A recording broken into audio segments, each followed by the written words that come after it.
সম্মানিত উপস্থিতি, আবু হুরায়রা রাদিয়াল্লাহু তাআলা আনহু বলেন, সামি'তু রাসূলুল্লাহ সাল্লাল্লাহু আলাইহি ওয়াসাল্লাম ওয়া ইয়াকুল, আমি রাসূলুল্লাহ সাল্লাল্লাহু আলাইহি ওয়াসাল্লামকে বলতে শুনেছি, তিনি বলছিলেন, আদ-দুনিয়া মালউনাতুন মালউনুন মা ফিহা, সারা পৃথিবী অভিশপ্ত, মালউনুন মা ফিহা, আর এই পৃথিবীর মধ্যে যা কিছু আছে সমস্ত কিছু অভিশপ্ত।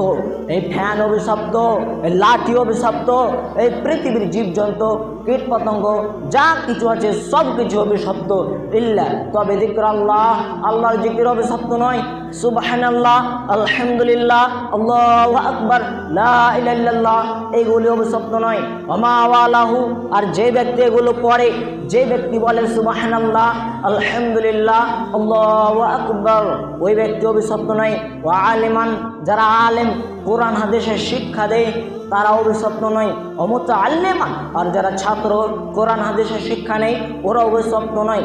সম্মানিত উপস্থিতি, অত্র হাদিসে রাসূলুল্লাহ সাল্লাল্লাহু আলাইহি ওয়াসাল্লাম বলছেন, সারা পৃথিবী অভিশপ্ত, আর এই পৃথিবীর মধ্যে যা কিছু আছে সব কিছু অভিশপ্ত। এরপরে রাসূল সাল্লাল্লাহু আলাইহি ওয়াসাল্লাম চারটা জিনিস বেছে নিলেন। আল্লাহ রাসূল বলছেন সারা পৃথিবী অভিশপ্ত, এর মধ্যে যা কিছু আছে সমস্ত কিছু অভিশপ্ত। এরপরে চারটা জিনিস বেছে নিলেন। এক, আল্লাহর জিকির অভিশপ্ত নয়। দুই, যে ব্যক্তি আল্লাহর জিকির করবে ওই ব্যক্তি অভিশপ্ত নয়। তিন, যারা আলেম তারা অভিশপ্ত নয়। চার, যারা ছাত্র কোরআন হাদিসের শিক্ষা নেই তারা অভিশপ্ত নয়। এই জন্য তো মহান আল্লাহ পবিত্র কোরআন সূরা মুহাম্মদ সূরা 47 আয়াত নম্বর 19 এর মধ্যে বলেছেন, ফা'লাম আন্নাহু লা ইলাহা ইল্লাল্লাহ, তোমরা এই জ্ঞান অর্জন করো যে জ্ঞান আল্লাহ ছাড়া কোনো মাবুদ নেই। জ্ঞান বলতে যে জ্ঞান আল্লাহকে চেনা যায় সেটাই হচ্ছে মৌলিক জ্ঞান। প্রয়োজনীয় জ্ঞান হচ্ছে সামাজিক জ্ঞান, যা দিয়ে আল্লাহকে চেনা যায় সেটাই হচ্ছে মৌলিক জ্ঞান। সম্মানিত উপস্থিতি, মহান আল্লাহ আরও বলেছেন, ইকরা বিসমি রাব্বিকাল্লাযী খালাক, খালাকাল ইনসানা মিন আলাক, আপনি পড়ুন আপনার প্রতিপালকের নামে যিনি আপনাকে সৃষ্টি করেছেন। আপনি পড়ুন, জানুন সে আল্লাহকে, যে আল্লাহ জমাট বাঁধা রক্তপিণ্ড হতে মানুষকে সৃষ্টি করেছে। সৃষ্টির মৌলিক লক্ষ্য হচ্ছে আল্লাহকে চিনতে হবে। জ্ঞানের মৌলিক লক্ষ্য হচ্ছে আল্লাহকে চিনতে হবে। যে জ্ঞান দিয়ে আল্লাহকে চেনা যায় না সেটা মূলত জ্ঞান নাই। সম্মানিত উপস্থিতি, মহান আল্লাহ আরও বলেছেন, আর রহমান আল্লামাল কোরআন খালাকাল ইনসান, রহমান তিনি যিনি মানুষকে কোরআন শিক্ষা দিয়েছেন, তিনি মানুষকে সৃষ্টি করেছেন। আল্লাহ বলছেন আল্লাহ তিনি যিনি মানুষকে কোরআন শিক্ষা দিয়েছেন, তিনি মানুষকে সৃষ্টি করেছেন।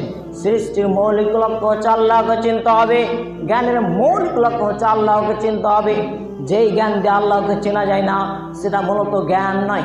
তাহলে সমাজে যারা বাংলা ইংরেজি অঙ্ক শিক্ষায় শিক্ষিত তারা আল্লাহকে কি চিনবে, দিনকে কি চিনবে, সমাজকে কি চিনবে?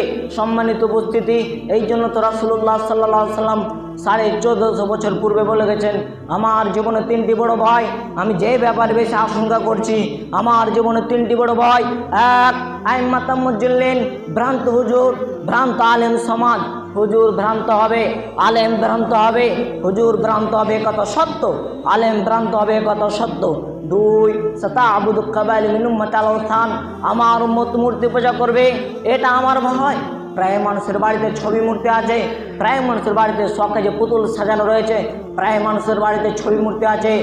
সম্মানিত উপস্থিতি, আল্লাহ রাসূল বলছেন আমার উম্মত মূর্তি পূজা করবে, এটা আমার ভয়। তিন, ওয়াসাতালহাকু কাবাইল মিন উম্মতি বিল মুশরিকিন, আমার উম্মত হিন্দু বিজাতিদের সাথে মিশে যাবে, এটা আমার ভয়।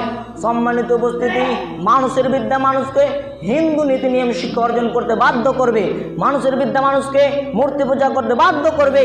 সম্মানিত উপস্থিতি, এই বিদ্যাকে পরিহার করে সর্বপ্রথম আল্লাহকে চেনার বিদ্যা, নবীকে চেনার বিদ্যা, তাদের নিয়ম নীতিকে চেনার বিদ্যা শিক্ষা অর্জন করতে হবে, নিজেকে করতে হবে, সন্তান সন্ততিকে করাতে হবে। তারপরে আপনি বাংলা ইংরেজি অঙ্ক যা শিখবেন শিখুন। সর্বাগ্রে আল্লাহকে চেনার বিদ্যা, কোরআন হাদিসের জ্ঞান অর্জন করতে হবে। এরপর আপনি জেনারেল শিক্ষায় শিক্ষিত হন, কোনো অসুবিধা নেই। সম্মানিত উপস্থিতি, শেষে আল্লাহর কাছে দোয়া করি, আল্লাহ আপনি আমাদেরকে এই কথাগুলি বুঝার তৌফিক দিন। আল্লাহুম্মা